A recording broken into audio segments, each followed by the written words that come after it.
रायमनायाव BPF दलनि गेदेर खहा दैबाना बायदि लोब लोब इउपिपिएल दोलोआव जगदान बीपीएफनि सा 150 निबो बांसिन सुबुंफोरा इउपिपिएल दोलोआव जगदान बीटीसी बिसायख'थिया गेजेराव जानो थाखाय बारा सम गैलिया बे बीटीसी बिसायख'थिनि सिगांनो राजखान्थिनि दुंहाव बारा जेरैथिंबो बारगासिनो दं आरो बे बिसायख'थिखौ नोजोर होनानैनो दोलो सोलायनाय हाबाफारि लानायखौबो जों खौरां बिजोंफोराव नुबोगासिनो दं। थिग बेबायदिनो दिनैबो गसाइगाव महकुमानि सिङाव थानाय रायमना कमिउनिटि नब्लाङाव सराइबिल ब्लक इउपिपिएलनि बानजायनायाव सा 150 निबो बांसिन बीपीएफ हान्जानि सुबुंफोरा इउपिपिएल दोलोआव जगदान जाफैदों। दिनैनि बे जयेन हाबाफारियावनो एमएलए जिरन बसुमतारी, राजु नार्जारी, समनाथ नार्जारी लोगोसे गोबां दैदेनगिरिफोरा बाहागो लाफैदों।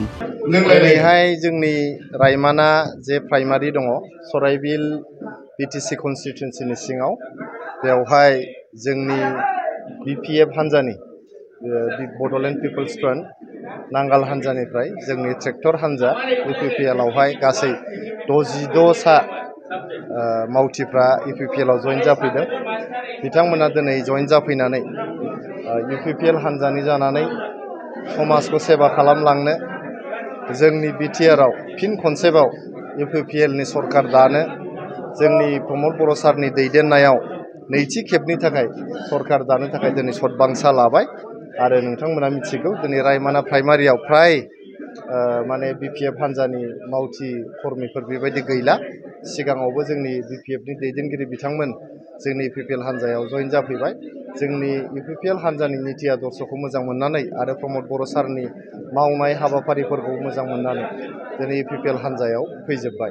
दिनै सराइबिल बियाबाव थानाय बे रायमना कमिउनिटि हलाव जोंनि इउपिपिएल दोलोनि नीति आदर्श लोगोसेयै जोंनि बिटिआरनि मानगोनां चिफ प्रमद बर' दैदेननाय बे सरकार आरो बे दोलोखौ मोजां मोननानै दिनै बीपीएफ हान्जानिफ्राय कंग्रेसनिफ्राय आरो गुबुन गुबुन हान्जानिफ्राय लोब लोब फैनानै जोंनाव जगदान जाफैदों आरो बिथांमोना बे बाथ्राखौनो फोरमायदों थारैनो थांनाय 17 बोसोराव जोंनि बे ओनसोलफ्राव आरो बिटिआर हालामाव खुनु मोनसे गोजोननाय थासारि गैयामोन। नाथाय दिनै प्रमद बर' बिथांनि दैदेननाय बे बिटिआर सरकारा आरो बे इउपिपिएल दोलोआ मोजां मोनसे थासारिनि गेजेरजों खामानि मावनानै जोंनो सान्थि गोजोननायखौ होफैबाय। लोगोसेयै जोंनि गेजेराव जे बिदा फंबायनि भाब एना एनि दंलायोमोन गुबुन गुबुन जाथि गोष्ठीजों बेखौबो खौसे खालामनो हाबाय आरो लोगोसेयै जौगानायनि जे खामानिफोर बे जेरैबो बिथिङै जौगानाया जाबाय बेखौ बिथांमोना मोजां नुहुरनानै दोननो फैदों आरो बिथांमोना थांखि लादों फैबाय थानाय समाव बिथांमोना इउपिपिएल दोलोआवनो थानानै खौसेयैनो खामानि मावलांगोन आरो बे बियाबनि आरो बिटिआर हालामनि जौगानायनि थाखाय गोजोननि थाखाय भागिदारि जानानै अरायसम जोंजोंनो थाफानाय खामानि मावनो नागिरदों। दा बिथांमोननि जे साननाय हनाय बेखौहाय जोङो गासिबो नोजोर बोनानै नायनानै जों बिथांमोनखौ आजावनानै लादों आरो बिथांमोना दिनैनिफ्राय जोंनि इउपिपिएल दोलोनि साफा साफा मावथि बिथांमोना जाबाय आरो बिथांमोना जोंनि दोलोनि जे नीति आदर्श बेखौ बिथांमोना नोजोर होनानै आरो गोसोआव लानानै जोंजों खामानि मावफानो हासिगोन आरो आं मिजिंथिदों फैबाय थानाय समाव जोङो बिटिआर हालामाव जोङो थांनाय बाराव जेरैबायदि जोङो मासि लानो हादोंमोन बेनिफ्राय बांसिन मासि लानानै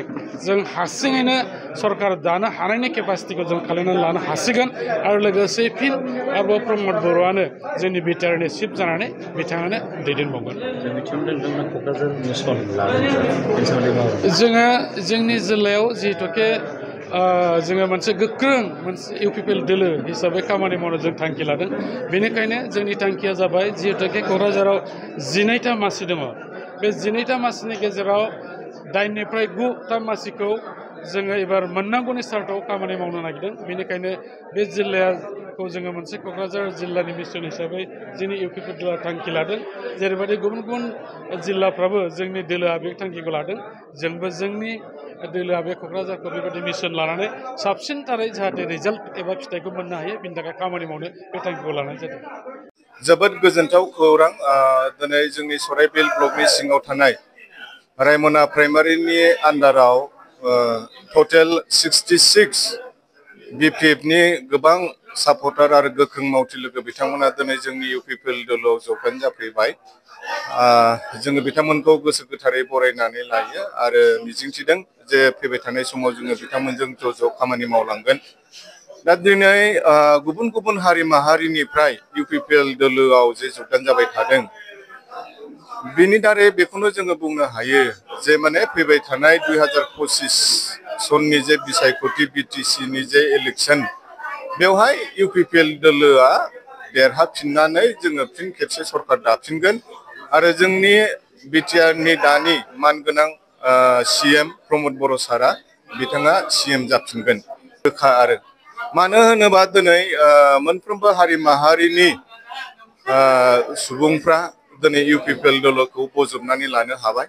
खारना बेनो जे प्रमद बर' सार दैदेननाय सरकार बा इउपिपिएल दोलोआ दिनै बिटिसिआव रायजो जानाय मोनफ्रोमबो हारि माहारिनि थाखाय खामानि मावदों आरो बेवहाय जोङो नुदों जे जोंनाव मोनसे थासारि जे दिनै सोमजिबाय, जे गोजोन थासारि, बे गोजोन थासारिखौ बयबो जुगामि खालामनो थाखाय दिनै मोनफ्रोमबो हारि माहारिनि दैदेनगिरि बिथांमोना बुजिनो हाबाय।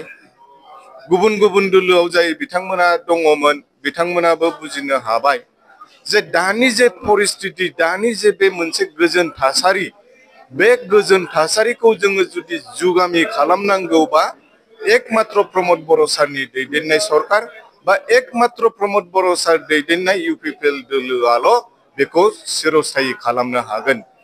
गमामायैनो बिपिएफ हान्जा जोबनो थांगासिनो दङ। नोंथांमोना दिनै नुदों बिपिएफ दोलोनि जेसेबां सिनियर लिडारफोर दङ, दिनै चन्दन ब्रह्मनिफ्राय लानानै खाम्फा बरगयारिनिफ्राय लानानै हितेश बसुमतारी, नोङो जय मुसाहारि आरो बेबायदि गोबां माखासे दैदेनगिरि बिथांमोना अलरेडि जोंनाव जगदान जाखाबाय आरो जाय सिनियर लिडारफोर दङ बिथांमोनाबो दिनै नीरब जानानै दङ। जोङो नुदों खालि बिपिएफआव दा एक्टिभ दङ होनोब्ला जास्ट सानै साथामसो, माने जायफ्रानोखि बिथांमोना खुनु पार्टियाव बेबायदि एक्सपिरियेन्स गैया बा गुबुन जायगानिफ्राय फैनानै माखासे एक्टिभ जानायफोरखौ जोङो नुदों। उन्दै उन्दै सेंग्रा गथ'फोर दिनै कासम बसुमतारी, प्रहलाद, सोरबा नोङो बिक्रम दैमारि, सोरबा रिन्जय बिथांमोनखौल' जोङो एक्टिभ जाबाय थानायखौ नुदों। अदेबानि जे सिनियर लिडारफोर दङ, दिनै सिनियर लिडारफ्रा दिनै हाग्रामानिफ्राय गोजानाव सानफा एफा बिथांमोना बिपिएफखौ नागारनानै हाग्रामाखौ एंगारलांगासिनो दङ। खारना बेनो जे हाग्रामाया मा होनो सोद्रोम गैयै जालांबाय।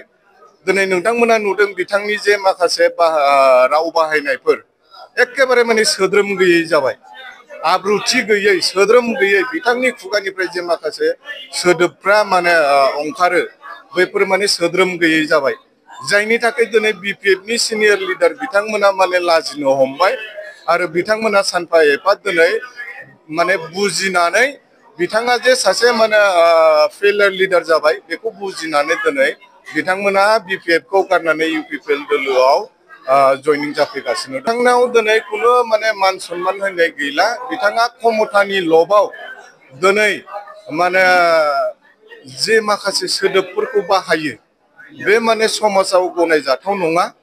बिथांनि खुगानिफ्राय जे सोदोबफ्रा ओंखारो बेयाव माने खुनु सोद्रोम गैयै रावफोरखौ बिथाङा बाहायो, जायनि थाखाय दिनै समाजा, जोंनि बर' समाजा आरो बेबायदिनो गुबुन गुबुन हारि माहारिनि समाजाबो बिथांखौ बयकट खालामनो हमबाय। खारना बेनो जाहैबाय जोंनि थाखायहाय जेबो सुबिदा मोना। जोङो न' गंसेबो मोनाखै दाबो। बै समनिफ्रायनो जों खुद्रिनानै दंमोन। दा जोङो नैबे इउपिपिएलआव हाबनानै जोङो माखासे रंजानाय एबा जोंनि गोसोखौ फुरथि मोनदों आरो जोङो अरायसम इउपिपिएलखौनो जोङो गासै जोंनि फेमिलिया जोङो गैयालाबो फैबाय थानायनि मिजिं दं। जोंहा दिनैबो फैबाय, नै गैयालाबो जोङो 22 जन 23 जनसो फैबाय।